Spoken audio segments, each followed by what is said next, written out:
Berjumpa kembali dengan video pembelajaran prakarya untuk kelas 10, baik 10 IPA maupun 10 IPS. Oke, kelas 10. Saat ini kita akan belajar tentang pengolahan. Di sini yang dimaksud pengolahan ini kita kerucutkan ke pengolahan bahan pangan. Oke, sudah siap semuanya? Sudah siapkan bukunya, catatannya, dan tentunya isi kepalamu juga harus disiapkan. Mari kita mulai. Oke, saat ini saya akan mulai dengan pertanyaan tentang apa sih sebenarnya pengolahan bahan pangan itu? Ada yang tahu pengolahan bahan pangan itu apa? Iya, mari kita lihat ya. Pengolahan bahan pangan adalah proses untuk merubah bahan makanan yang masih mentah tentunya menjadi bahan makanan yang siap dikonsumsi atau makanan jadi atau juga bahan makanan yang setengah jadi. Maksudnya setengah jadi di sini bukan setengah mentah ya, tapi lebih ke arah bahan makanan yang belum bisa langsung dikonsumsi tanpa ada proses lanjut. Oke, mari kita lihat selanjutnya di sini ada contoh. Contohnya apa aja? Contoh yang pertama itu beras menjadi nasi. Nah, beras menjadi nasi ini dikategorikan ke dalam pengolahan bahan pangan dari bahan pangan yang mentah menjadi bahan pangan yang siap dikonsumsi. Lalu yang berikutnya ada pengolahan ikan menjadi ikan asin. Nah, ini ikan yang masih mentah diolah menjadi ikan asin. Ini kategorinya ke makanan setengah jadi. Kenapa? Karena ikan asin itu belum tentu bisa langsung dikonsumsi. Ia harus diolah lagi. Itu contoh gambar ikan asinnya kalau yang belum tahu ya. Oke. Sebenarnya bahan pangan itu adalah semua jenis bahan, apapun itu, semua jenis bahan yang dapat digunakan sebagai makanan. Yang pasti harus bersifat aman. Yang berikutnya harus memiliki platabilitas. Yang ketiga, harus menyehatkan manusia sebagai pihak atau sebagai orang atau sebagai makhluk hidup yang mengkonsumsi bahan makanan tersebut. Apa? Kenapa? Platabilitas. Oke. Platabilitas ini adalah derajat kesukaan pada makanan tertentu. Maksudnya apa sih, Pak? Nah, derajat kesukaan pada makanan tertentu contohnya begini. Ada jenis bahan-bahan tertentu yang dapat digunakan sebagai bahan makanan, tapi tidak digunakan sebagai bahan makanan dikarenakan bahan tersebut tidak disukai oleh manusia. Ya, gitu ya. Misalnya kita ambil contoh rumput mungkin ya. Rumput itu mungkin bisa dimakan oleh manusia, cuman karena beberapa alasan tertentu manusia tidak mengkonsumsi rumput sebagai bahan makanan. Atau misalnya contoh dari beberapa hal yang lain gitu ya. Nah, di sini apa sih alasannya kenapa sih manusia nggak suka ya? Mungkin karena rasanya, aromanya, atau juga bentuknya. Gitu ya, jadi platabilitas itu adalah derajat kesukaan pada makanan tertentu. Jika dilihat dari sumbernya, produk olahan bahan pangan itu bisa kita kelompokkan jadi dua loh. Ya, bisa kita kelompokkan jadi dua, yaitu yang pertama ada produk yang berbahan, maksudnya makanan ya, yang berbahan dasar hewani atau dari yang bersumber dari hewan, dari makhluk hidup hewan, gitu ya. Di sini ada daging, telur, susu, lemak, jeroan itu kita masukkan ke dalam daging juga gitu ya. Lemak juga kita masukin ke dalam daging juga ya, nggak apa-apa ya. Lalu ada apa lagi? Tadi telur udah ya. Kalau tulang bisa nggak sih?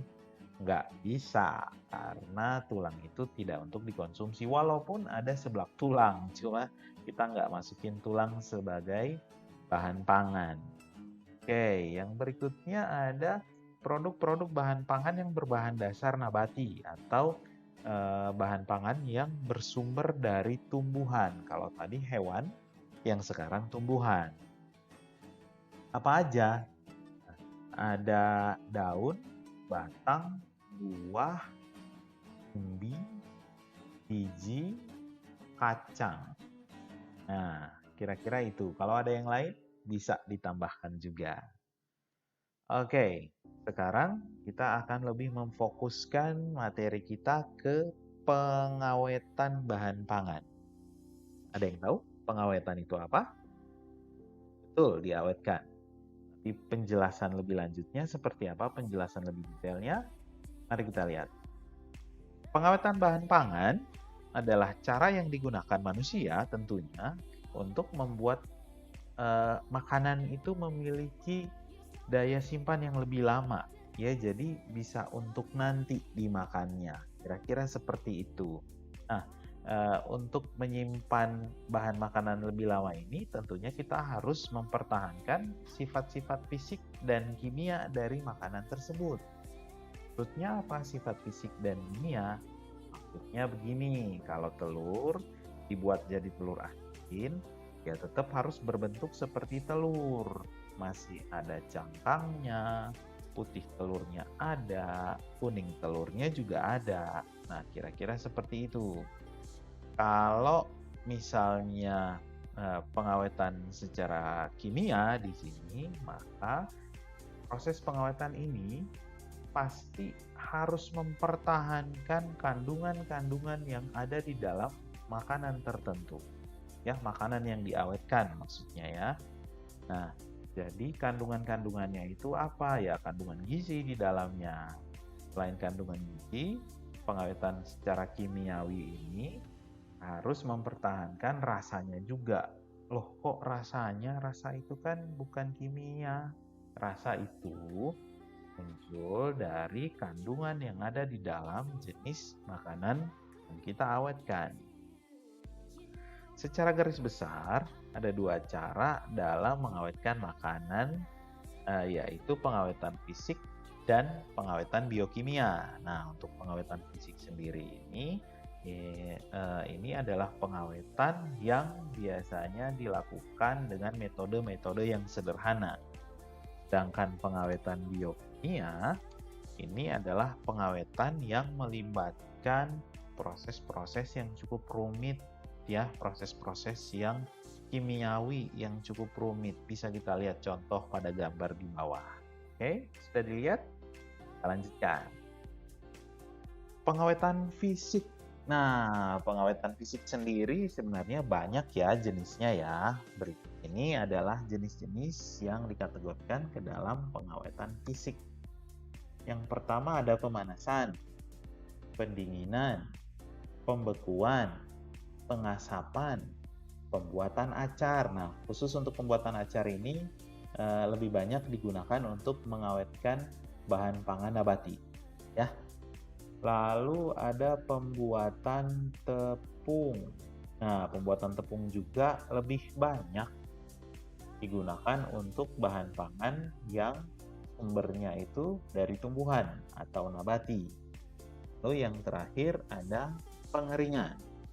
Nah, kita lihat lagi yang berikutnya, pengawetan biokimia. Oh, sama ya namanya biokimia gitu ya.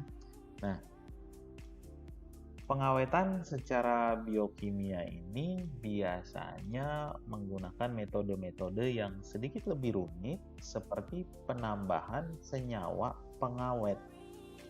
Contohnya, penambahan enzim, ya, seperti enzim papain, enzim bromelin. Nah, ini adalah enzim-enzim yang biasanya digunakan dalam pengawetan biokimia. Lalu yang berikutnya penambahan bahan kimia, misalnya asam sitrat, garam, atau gula. Ingat penambahan ya. Lalu yang berikutnya ada pengasinan. Kalau tadi penambahan garam, kalau di pengasinan ini bahan utama yang dijadikan sebagai pengawetnya itu adalah garam. Ya, namanya juga pengasinan. Pasti lebih banyak menggunakan garam. Ini maksudnya untuk apa? Maksudnya adalah untuk menghambat pertumbuhan mikroorganisme yang akan menyebabkan makanan yang kita awetkan itu busuk. Lalu yang berikutnya ada pemanisan. Ya, manis. Seperti kamu manis ya. Oke, pemanisan ini sudah pasti kalau di atas seperti yang saya bilang tadi penambahan ya. Kalau yang di atas ya penambahan gula ya. Nah, kalau di sini sudah pasti bahan utamanya adalah gula atau pemanis. Nah, dengan kadar gula yang cukup tinggi, ini akan mencegah kerusakan pada makanan. Lalu yang terakhir di sini adalah pemberian bahan pengawet. Nah, pemberian bahan pengawet ini harus diingat bahwa bahan pengawet itu ada yang bersifat racun dan karsiogenik. Ya, gitu ya. Jadi harus hati-hati ya. Biasanya untuk penambahan bahan pengawet ini lebih banyak digunakan pada bahan pangan yang sifatnya cair mengandung minyak.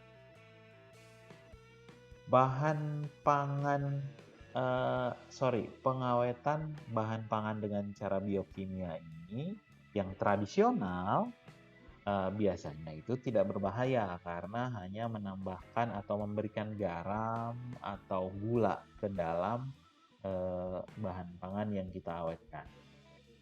Oke, sepertinya penjelasan pada video pembelajaran kali ini sampai di sini dulu. Kita akan lanjutkan di chatting di grup WhatsApp. Oke, selamat belajar. Kita ketemu di grup WhatsApp.